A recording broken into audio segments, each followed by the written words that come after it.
Texto bíblico para lermos e se encontra na carta do apóstolo Paulo à igreja de Filipos, que você vai localizar aí por Filipenses, tá bom? No seu capítulo de número 2, está aí depois de Efésios, tá bom? Depois de 1ª, 2ª Coríntios, você vai folheando mais para frente, você vai encontrar a carta do apóstolo Paulo à igreja de Filipos.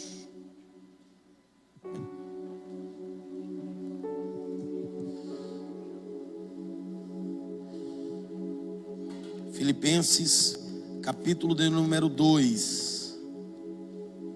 Filipenses, capítulo de número 2, verso de número 9. Filipenses 2, verso de número 9, que diz assim a palavra do Senhor: pelo que também Deus o exaltou soberanamente e lhe deu o nome que está acima de todo o nome, para que ao nome de Jesus se dobre todo o joelho das coisas no céu e as coisas na terra e as coisas debaixo da terra, e para que toda língua confesse que Jesus Cristo é o Senhor, para a glória de Deus Pai. Você pode dizer amém por isso? Glória a Deus. Eu começo esse texto contando uma pequena experiência de um sociólogo francês que visitou o Brasil em uma das suas pesquisas de campo. E uma das suas pesquisas, ele obviamente interrogou alguns lugares quem era Jesus para estas tais pessoas. Ele tem uma realidade que quando ele chega no aeroporto, ele já vê que o Brasil é um país altamente cristão. Porém, ele queria saber dos brasileiros como eles viam de fato Jesus. E quando ele chega no aeroporto, ele já vê um crucifixo. Ele vê um crucifixo nesse aeroporto, ele já toma um choque, porque nesse crucifixo está mostrando a imagem de Jesus pendurado. E ele muito bem estudou e ele sabe que o nosso Jesus não está mais na cruz. Ele já saiu de lá para ressuscitar. Ele, após sair do aeroporto, ele encontra um lugar aberto e ele pergunta para tal pessoa, dizendo: você crê em Jesus? E esta pessoa: eu creio em Jesus. Você crê mesmo? Creio em Jesus. Sabe por que eu creio? Porque antes eu tinha uma Brasília e agora eu tenho uma Ferrari. E ele achou estranho: você crê em Jesus só porque você trocou de carro? E ele sai desse lugar e anota nas suas 2 primeiras pesquisas. Na próxima pesquisa, ele entra num centro de Umbanda e lá ele pergunta para o Babalorixá, para Yaralorixá, e diz: olha, você crê em Jesus? E este rapaz e esta moça os informa: não, nós cremos que Jesus é um espírito elevado, nós cremos que ele faz coisas boas, nós cremos que ele foi um profeta. Ele sai dali, ele entra em um lugar onde tem uma mesa branca, onde tem um rapaz todo vestido de branco, e nesse lugar ele vê uma imagem de Iemanjá, e ele pergunta a este rapaz: eu estou vendo aqui uma imagem de Iemanjá, e eu também estou vendo aqui um crucifixo. A minha pergunta para você, na minha pesquisa de campo é: você crê em Jesus? Ele disse: olha, eu creio em Jesus, eu creio muito bem nele, ele também faz parte do mesmo segmento de Iemanjá, ele também está na mesma ordem de Iemanjá. E ele sai por alguns lugares perguntando.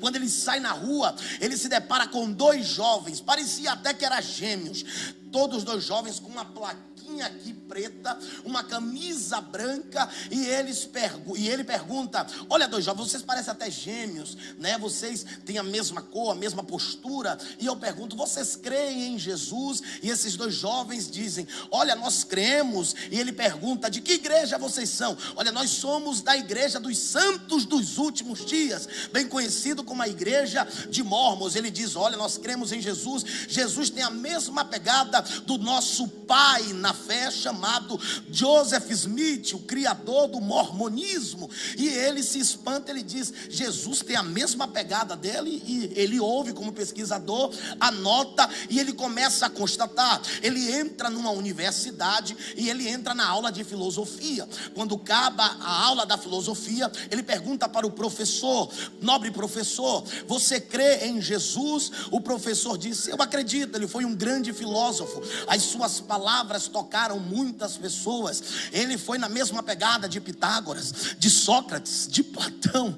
E ele fica perplexo com isso. Por quê? Porque quando ele pega a Bíblia não diz que Jesus foi só um profeta. A Bíblia diz que Jesus não falou só muito bem. A Bíblia diz que Jesus não foi um espírito elevado. A Bíblia diz que Jesus Cristo é o Senhor de todas as coisas. E ele constata, e ele começa a escrever, e ele começa a ficar perplexo. Ele sai ali da faculdade e ele encontra pessoas bem vestidas, com uma maleta, andando apressadamente na rua, uma encontrando a outra. E quando ele para numa esquina, ele vê essas pessoas vendendo revistas, dizendo: olha aqui a revista de Dr. Jeová, compre esta revista, pesquise sobre ela. E ele para e pergunta: vocês creem em Jesus? Eles dizem: nós cremos em Jesus. Foi um personagem muito interessante, foi um personagem muito bom na história. E ele diz: vocês creem em Jesus como Senhor? Senhor? Senhor de quê? Não, ele é Deus. E esses testemunhas de Jeová interrogam, tem meio uma confusão com aquele homem ali. Ele sai desses lugares e ele começa a ver nos carros: Jesus Cristo é o Senhor. Ele começa a ver nos para-brisas de caminhões: Jesus Cristo é o Senhor. Até nos botequins ele vê a frase Jesus. Até nos botequins ele vê os crucifixos de Jesus. Pois bem, Jesus Cristo é o Senhor. E esta palavra que nós lemos, ela é o núcleo de todo o evangelho. Por que o núcleo, pastor? Porque ela é o centro de todo o evangelho. Porque a palavra Senhor em grego significa Kyrios, e a palavra Kyrios significa dono de todas as coisas. E o que mais as pessoas daquela época tinham raiva dos discípulos, tinham ódio dos apóstolos, era quando eles diziam: olha, Jesus é o Senhor, Jesus é o Kyrios. Quando eles estavam dizendo que Jesus era o Senhor, eles estavam dizendo: Jesus é maior do que o imperador romano, Jesus é maior do que o governador de Roma, Jesus é maior do que Herodes, Jesus Cristo é o Senhor. E isso chocava aquelas pessoas. Por quê? Porque como é que um carpinteiro nascido em Nazaré, irmão, Nazaré era uma província que só tinha 200 a 300 casas, um lugar pobre, um lugar sem o recurso necessário. Mas quando Deus exalta no lugar mais improvável possível. E todos daquela época romana e até os dias de hoje, as pessoas falam: eu creio em Deus, eu acredito em Deus. Mas quando nós pedimos para ela falar: você crê em Jesus Cristo como seu único Senhor e Salvador de todas as coisas, essa pessoa dá um pé para trás. Por quê? Porque querem comparar Jesus ao mesmo nível de Maomé, querem comparar Jesus ao mesmo nível de Pitágoras, ao mesmo nível de Confúcio, ao mesmo nível de Sócrates, ao mesmo nível de Buda. Só que a Bíblia vai dizer no verso de número 10 que Deus o exaltou sobre todos os nomes, no céu, na terra e debaixo da terra. O maior nome que tem é o de Jesus Cristo, o Senhor. Ele é Senhor de todas as coisas. E eu lhe disse que a palavra Senhor no grego significa Kyrios. E Kyrios quer dizer: quem comanda sou eu. Oh, glória! Então, quando você vê um adesivo dizendo Jesus Cristo é o Senhor no carro, pergunte para o dono daquele carro: quem manda nesse carro é quem? Sou eu, não é você não. Se você botou que é Jesus, então é de Jesus. Ah, Lamácia. Para não perder o costume, diga: Jesus é teu Senhor. Fala: Jesus é teu Senhor. Olha para cá. Jesus Cristo é o Senhor, é o núcleo, é a palavra central do Evangelho. Os discípulos não se metiam em política. A igreja primitiva não se metia com outras coisas. A função da igreja primitiva era dizer: o Senhor aqui é Jesus. Jesus Cristo é o Senhor. Em Roma, Jesus Cristo é o Senhor. Em Filipos, Jesus Cristo é o Senhor. E dentro da cultura romana, existia uma cultura romana que dizia que todo cidadão deveria prestar culto ao imperador romano. Foi por isso que os apóstolos e os discípulos morreram. Pedro foi queimado de cabeça para baixo. Paulo foi decapitado. Outros discípulos foram cortados ao meio. João, que é mais conhecido como João duro de matar, jogaram do pináculo do templo, não morreu. Jogou dentro de uma arena dos leões, os leões virou gatinho. Jogou dentro de um tacho de azeite, a pele saiu como de bebê, porque Jesus disse que ele ia morrer velho e de morte morrida. E todos esses discípulos só tinham uma função: dizer que Jesus Cristo é o Senhor. Porém, uma vez ao ano, todos deveriam se apresentar no Sinédrio romano, no Senado romano, e prestar reverência ao imperador, como se fosse um alistamento nos dias de hoje. Deveriam ir lá uma vez por ano, abaixar diante da estátua do imperador e dizer: César é o meu senhor, Calígula é o meu senhor, Nero é o meu senhor. Todos faziam isso, exceto a igreja. Porque quando chamavam os cristãos diziam: se dobra. Eles diziam: não, eu só dobro para o Senhor Jesus. E isso irritava eles. E eles perguntavam: quem é Jesus? E eles diziam: Jesus Cristo é o Senhor. Quem? Aquele carpinteiro de Nazaré. Eu sou maior do que ele. Não é maior não. Por quê? Porque ele morreu, ressuscitou, apareceu pra gente, ficou 40 dias com a gente, mandou a gente tocar nele. A gente viu os cravos nas mãos, a gente viu ele ressuscitar, viu ele a caminho de Emaús. O que é que ele fez depois que ressuscitou? Comeu pão dentro da nossa casa e fez muitos e muitos outros milagres. Ele é o Senhor. Para você ter ideia, só no Novo Testamento aparece que Jesus Cristo é o Senhor por mais de 650 vezes. Quase 700 vezes aparece a palavra: Jesus Cristo é o Senhor. E a Bíblia diz em Colossenses capítulo 2, verso 9, que em Jesus habita toda a plenitude, toda a plenitude corpórea divina. É por isso que Jesus disse em João capítulo 10, verso 30: eu e o Pai somos um, e todo aquele que ele manda para mim, eu não lançarei fora. Porque quem é Senhor, manda. E se Jesus é Senhor, ele não pode ser mandado, porque quem manda é ele. Se Jesus é Senhor, o controle, a glória e a honra é dele.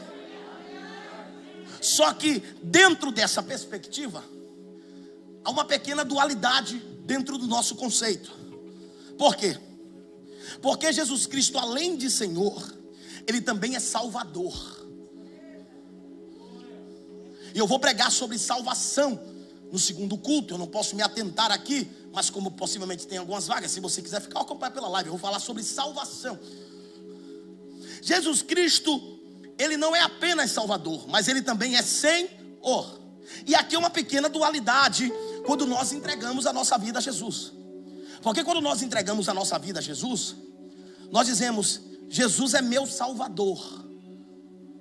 Só que salvar é uma coisa, agora ser Senhor da pessoa é outra coisa. Você consegue entender? Porque Senhor é quem manda, Senhor é quem dita as regras. E às vezes a gente cai na pequena dualidade de entregar a vida a Jesus e dizer: ele me salvou, mas ele quer ser Senhor.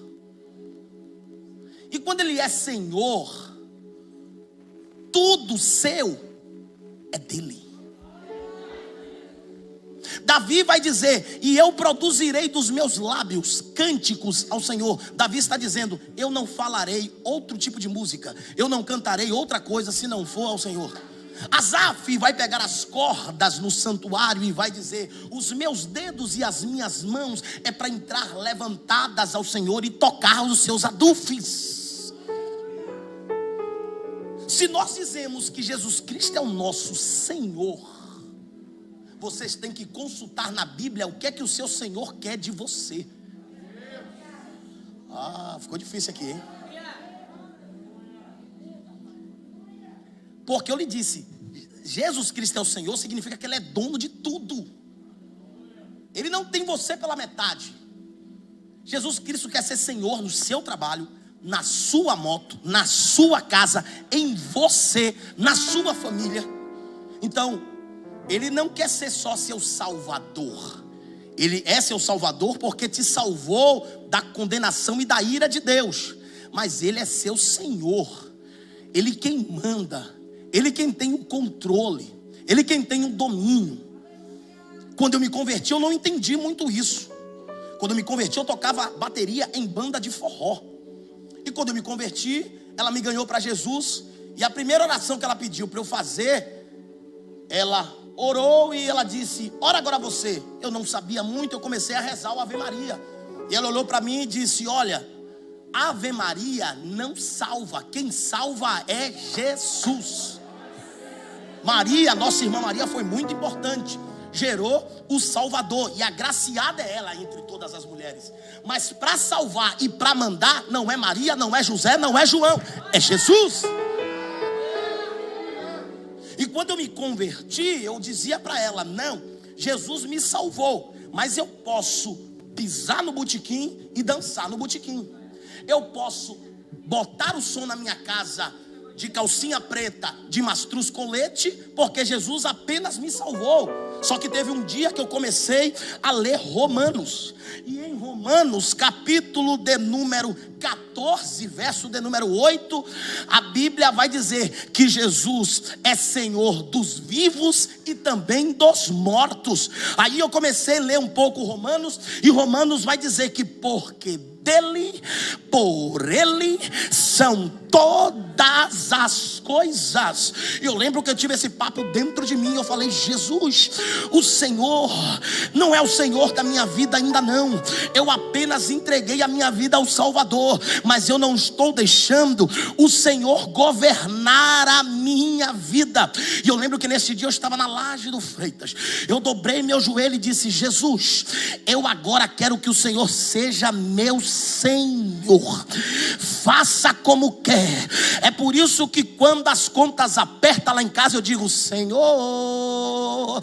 É por isso que quando o couro come de um lado, come de um outro, eu olho: Senhor. Por quê? Porque eu entreguei tudo a Ele.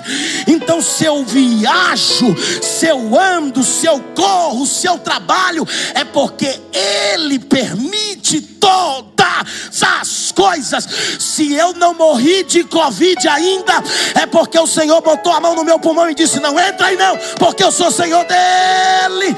Pastor, e se alguém morreu de Covid, é porque Jesus disse: tá bom, se não morrer de bala, do jeito que morrer, vai estar comigo aqui em cima, porque eu sou Senhor de vivos e de mortos. Por quê, pastor? Porque para mim viver é Cristo, mas morrer é lucro. Ele é teu Senhor.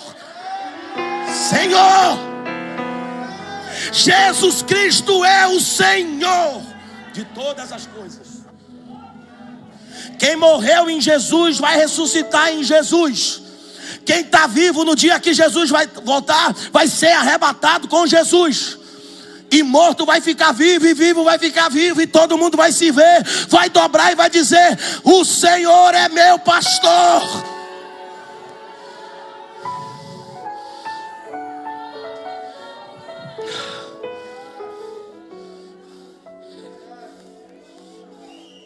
Pastor, Jesus é Senhor no céu? Diga sim. Jesus é Senhor na terra? Diga sim. E Jesus é Senhor debaixo da terra? Sim. Tiago capítulo 2, verso 9. Até os demônios creem e temem ao Senhor Jesus. Jesus foi expulsar demônios de um menino que estava possesso. O demônio abriu a boca e disse: o que vieste fazer aqui? Jesus, filho do Deus vivo. Só que algumas verdades eu destaquei nesse texto. Acompanhe comigo o verso 7 do capítulo 2. Se estiver aqui na tela também, ou na sua Bíblia. O verso 7 do capítulo 2.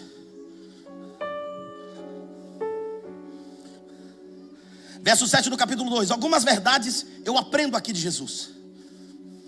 Mas se fez em reputação, tomando sobre si a forma de um servo, fazendo-se semelhante a si mesmo. Em algumas traduções, esvaziando-se de si mesmo.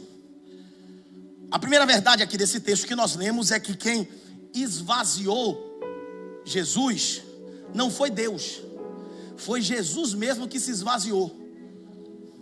Porque quem se enche demais não é nada, mas quem é vazio do seu próprio eu, Deus exalta. Então a primeira verdade aqui é que Jesus, Ele mesmo se esvaziou. Jesus é Senhor porque Ele mesmo decidiu se esvaziar-se, e Deus o exaltou. A segunda verdade deste texto está no verso 8. E achando na forma de homem, humilhou-se a si mesmo, sendo obediente até a morte, e a morte de cruz. A segunda verdade é que Jesus não obedeceu por medo, Jesus obedeceu por vontade própria. Jesus disse: eu não vou obedecer porque eu tenho medo de Deus me matar. Não, porque Deus é Deus de vida. Eu não vou obedecer porque eu tenho medo de Jesus tirar a minha profissão. Eu não vou obedecer porque eu vou ter medo de perder aquela pessoa que me considera. Jesus disse: eu obedeço até a morte, morte de cruz. E como foi que Jesus obedeceu? Diz a Bíblia que o imperador procurou saber quem era Jesus, e antes dele ser crucificado, leva ele a Pôncio Pilatos. Pôncio Pilatos olha para ele e diz: rapaz, eu poderia te soltar agora mesmo, mas estão dizendo por aí que você é o filho do Deus vivo. Estão dizendo por aí que você é o Senhor. Jesus olha para Pôncio Pilatos.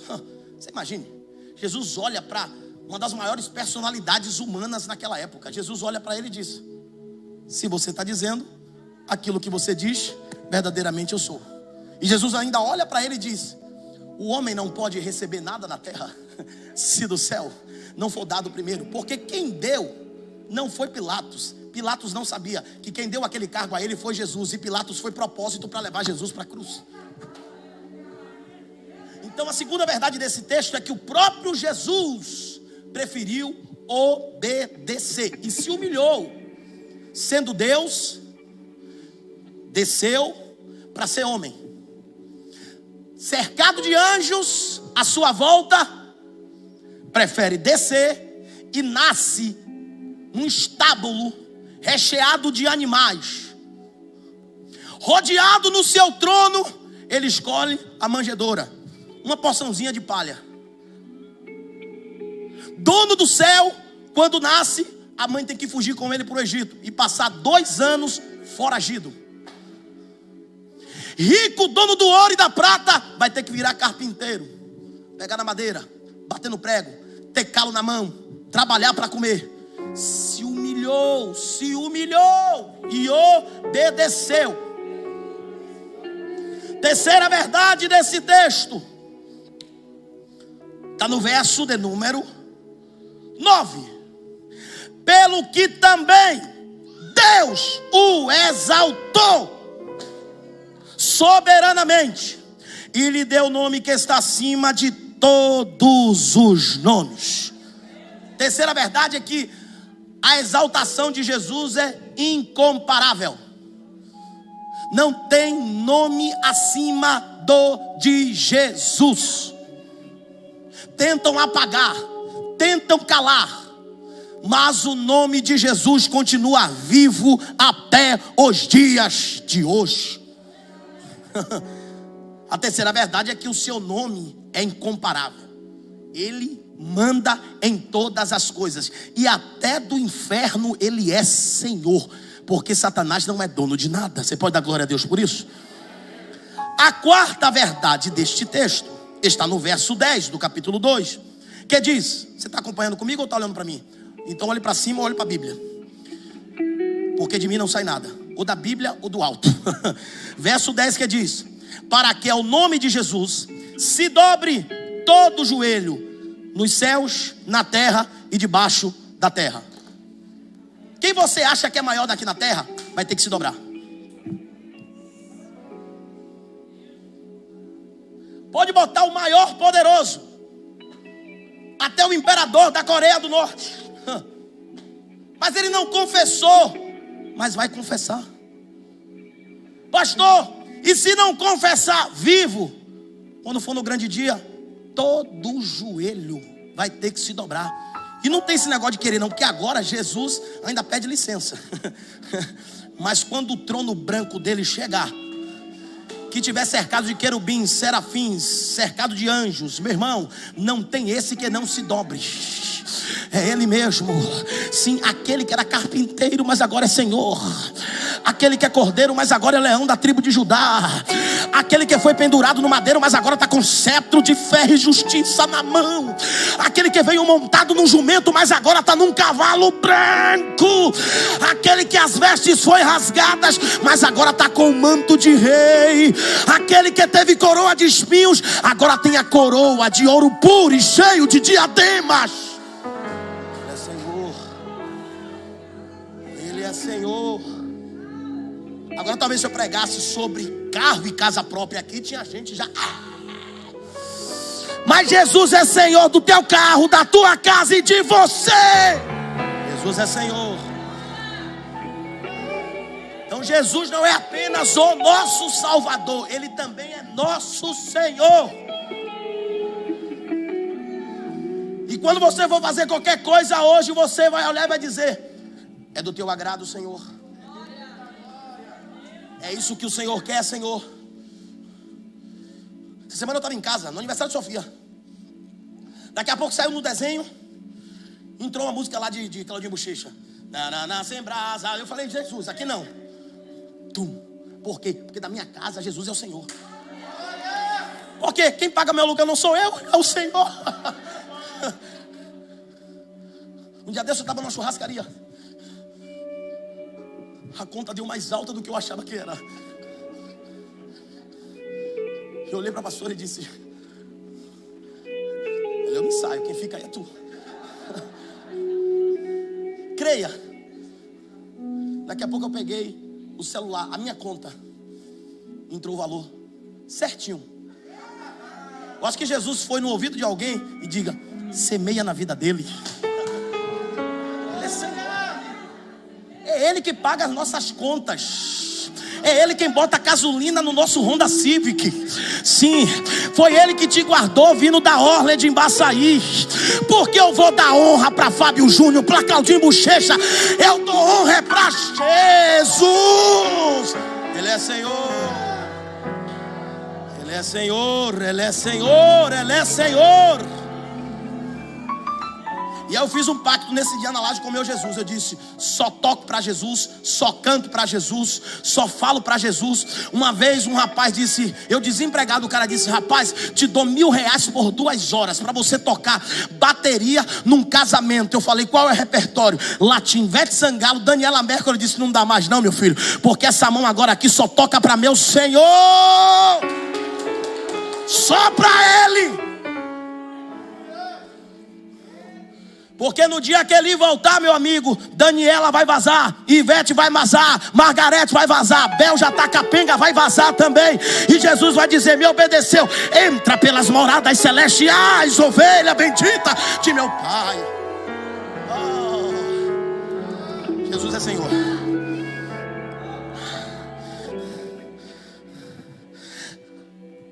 A quinta verdade desse texto está no verso 11. A quinta verdade: e para que toda língua confesse que Jesus Cristo é o Senhor, para a glória de Deus Pai. Pastor, quem não confessar agora, vai confessar no grande dia. A diferença é: quem confessa agora, vai ser salvo no dia da ira. E quem confessar no dia que ele vir pessoalmente, vai receber condenação eterna. Por quê? Porque a confissão, para salvar, tem que ser em vida. Porque depois que morre, segue-se o... Então a confissão será universal. Pastor, Lenin era ateu, o pai do socialismo. Não tem problema não, morreu ateu.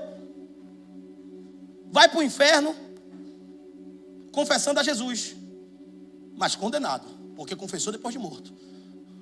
Pastor, Stalin, do pai do fascismo, sim, não confessou não? Vai confessar quando ele aparecer, mas vai receber condenação, porque depois de morto, para confessar, salvação não, filho. Pode estar na maca, manda apertar a mão, manda piscar o olho, manda cuspir, manda babar, manda torcer. Quer confessar Jesus? Mexe em alguma coisa. Pronto, confessou. Por quê? Jesus mesmo disse: aquele que me confessar diante dos homens, eu confessarei diante do meu Pai que está nos céus. Que Jesus é o Senhor. Nesse negócio, você crê em Jesus? Creio. A pergunta é: Jesus é o Senhor? Porque no livro de 1 João, capítulo de número 4, João vai dizer: todo aquele espírito que não confessa que Jesus é o Senhor, esse espírito não provém de Deus, mas é o espírito do anticristo. É por isso que quando você está expulsando um demônio de alguém, a primeira coisa que você pergunta, diga: Jesus Cristo é o Senhor? Por quê? Porque o diabo não quer até hoje reconhecer. O diabo quer até hoje prender. E por isso que ele prende tenta prender a boca de alguém, tenta prender. Mas quando confessa que Jesus é o Senhor, não tem macumbaria, não tem simpatia, não tem vela preta, não tem alfazema, não tem champanhe, não tem cachaça consagrada. Confessou que Jesus é o Senhor, macumba não pega em crente. A única coisa que pega na gente é o Espírito Santo que habita aqui e habita aí.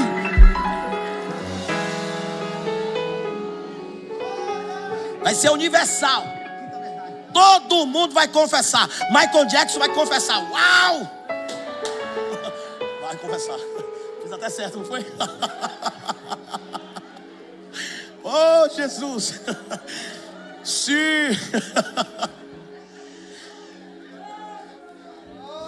A sexta verdade.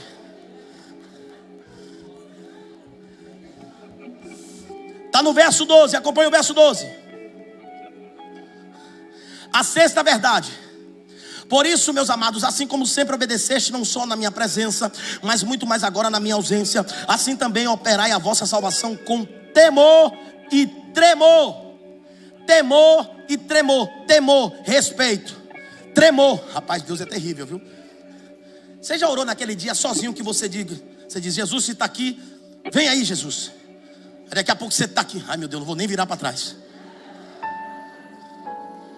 A Bíblia diz que Daniel viu um ser reluzente. A Bíblia diz que o joelho de Daniel já estava morrendo. Aí o anjo aparece: que eu vim para te dar vida. Então a sexta verdade sobre Jesus Cristo é o Senhor é que já está estabelecido. Já está estabelecido.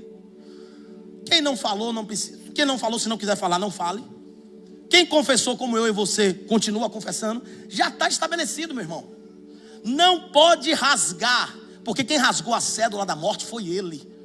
Não tem mais, já está estabelecido que quem é Senhor? Jesus.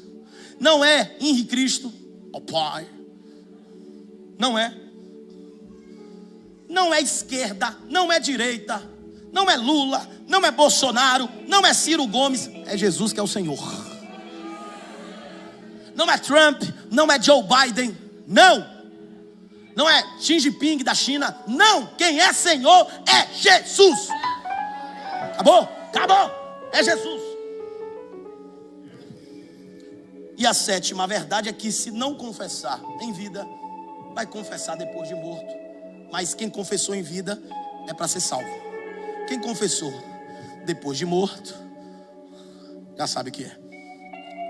E eu anotei uma frase aqui do Philip Schaff, que foi um homem muito usado por Deus para escrever uma enciclopédia sobre a história da igreja. E ele escreveu assim: rejeitado pelos governantes, abandonado por seus amigos, deixado nu e totalmente exposto em praça pública, Jesus é a figura mais conhecida da história. Herodes não pôde destruí-lo, a sepultura não pôde segurá-lo, seus amigos não puderam desencorajá-lo. E todo o Império Romano não conseguiu suprimir o nome de Jesus. Os sábios e heróis da história estão se afastando de nós. Ayrton Senna se afastou, Michael Jackson se afastou, e a história vai reduzindo o registro dos seus atos em uma página cada vez mais estreita. Mas o tempo não tem poder sobre as palavras e os atos de Jesus Cristo. Por quê, pastor? Porque em Mateus capítulo 24, verso 35, Jesus vai dizer: passarão céus e terra, mas a minha palavra é para sempre. Jesus Cristo é o Senhor. Fiquemos todos de pé.